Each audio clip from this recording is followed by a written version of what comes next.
क्योंकि गुरु के बताए हुए मार्ग पर चलेंगे तभी आपका कल्याण हो पाएगा। तो यहाँ पर परीक्षित महाराज ने एक प्रश्न किया सुखदेव जी से और कहा कि गुरुदेव हम एक बात बताइए, इस संसार में पाप तो सभी से होते हैं, पर लेकिन फर्क इतना है कि कोई जानबूझ के पाप करता है अपने स्वार्थ के लिए, तो किसी से अनजाने में हो जाते हैं। जो जानबूझ के करता है उसे तो भगवान दंड देंगे ही देंगे, पर लेकिन हमें आप ये बताइए कि जिस व्यक्ति से अनजाने में पाप हो जाते हैं, जो जान नहीं पाता है, और व्यक्ति को उन पापों से मुक्ति पानी हो, तो व्यक्ति को क्या करना चाहिए? भैया अनजाने में क्या पाप है मैं आपको बताती हूँ।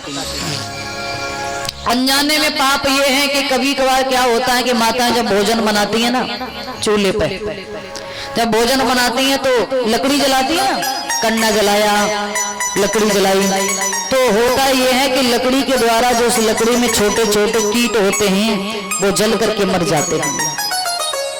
ये क्या है? अनजाने में किए गए पाप। क्योंकि अग्नि जल रही है, उसमें कीट मर रहे हैं, जल रहे हैं, पर लेकिन हमें और आपको दिखाई नहीं दे रहा है। हमारे द्वारा पाप हो रहा है और हमें आपको दिखाई नहीं दे रहा है। अनजाने में किए गए पाप ये हैं। और क्या है?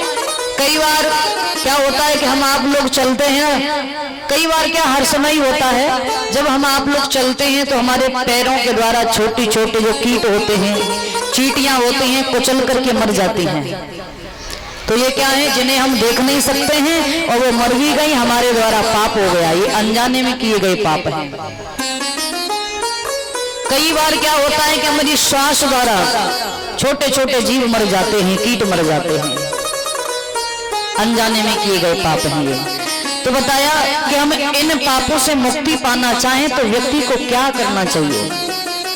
माताएं ध्यान देना, बड़ी सुनने वाली बात है।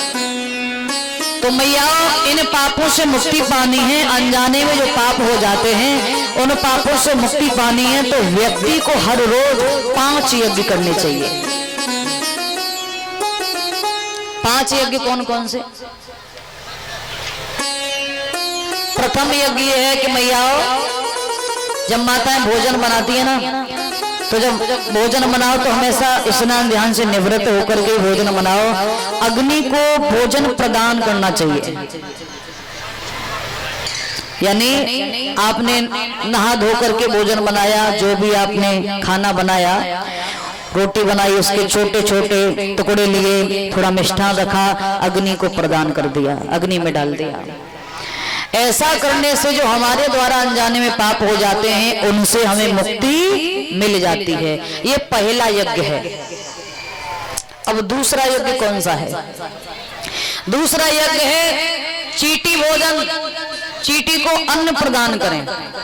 पेड़ों के नीचे दीवार के सहारे चींटियां रेंगती हैं, तो वहां पर आटा डाल दीजिए, जिससे उनका पेट भर जाए और हमारे पापों से हमें मुक्ति मिल जाए। ये दूसरा यज्ञ हो गया। तीसरा यज्ञ है पक्षी भोजन। माताएं सुबह सुबह अपनी छत पर थोड़ा अन्न डाल दिया करें, दाना डाल दिया करें, जो कि पक्षी उसे ग्रहण कर सकें। अगर पक्षी उसे ग्रहण करेंगे उनका पेट भरेगा और हमारा पाप मिटेगा। ऐसा करने से हमारे जो अनजाने में किए गए पाप हैं वो नष्ट हो जाते हैं, छीड़ हो जाते हैं। तीसरा यज्ञ हो गया। चौथा यज्ञ है गौग्रास, यानी सुबह के टाइम में मैंने आपको कल भी बताया था, भोजन बनाए तो सर्वप्रथम जो पहली रोटी होती है वो गाय को प्रदान करें, गाय को खिलाएं। ऐसा करने से हमारे अनजाने में किए गए पाप हैं वो नष्ट हो जाते हैं। कितनी माताएं ऐसा करती हैं? जरा ऊपर हाथ करें। 2-4 ही ऊपर हाथ हो रहे हैं, बाकी नहीं करती हैं। क्यों नहीं करती हो? कल भी बताया था। देखो, जब तक सुधार नहीं है तब तक कथा नहीं है। ये हमारे जीवन के कल्याण के लिए तो कथा हो रही है, और जब तक इसे धारण नहीं करोगे, इसका चिंतन नहीं करोगे, मनन नहीं करोगे, तब तक कल्याण होने वाला नहीं है। इसलिए कल से सभी माताएं अपने घर पे जब भोजन सुबह के टाइम में बनाएं तो प्रथम रोटी गाय को प्रदान करें। ये चौथा यज्ञ हो गया। पांचवा यज्ञ है कि तुम्हारे दरवाजे पर अगर कोई संत आ जाए या भिखारी आ जाए तो उसे स्वच्छ दान प्रदान करें। स्वच्छ दान जो ठाकुर जी लाए हैं वो इधर रख दें, ठाकुर जी को नीचे मत रखिए, यहाँ रखिए। देखिए स्वच्छ दान कई कबार क्या होता है कि माता सोचती हैं कि कौन सा हमारे परिवार का है, चलो अन्न जो फालतू का पड़ा हुआ है पूरा करकट मिला हुआ है उसे दान कर दो, तो दान कर दिया। पर लेकिन मैया वो दान नहीं होता है। जब तक किसी के काम में नहीं आए तब तक वो दान नहीं है। दान ऐसा करो जो कि यूज में आ सके, प्रयोग में आ सके, काम में आ सके, उसे वो ग्रहण कर सके, तो वो दान है। आपने दान किया उसका किसी मतलब का नहीं रहा तो वो आपने कुछ दान नहीं किया। अतिथि का सम्मान करना चाहिए। अतिथि देवो भव, अतिथि देव के समान होता है। मेरे प्रेमी हो तो अगर अतिथि आपके घर आया आपसे रुष्ट हो गया किसी बात को लेकर के तो समझ लो कि आपसे पाप हो गया। इसलिए दरवाजे पर संत आए या भिखारी आए तो उसे स्वच्छ दान प्रदान करें। ये पांचवा यज्ञ होता है। इसमें से कुछ रोज करने वाले हैं और कुछ जब कभी करने वाले हैं। जो रोज करने वाले हैं वो रोजाना किया करो भैया। ये 5 यज्ञ बताए।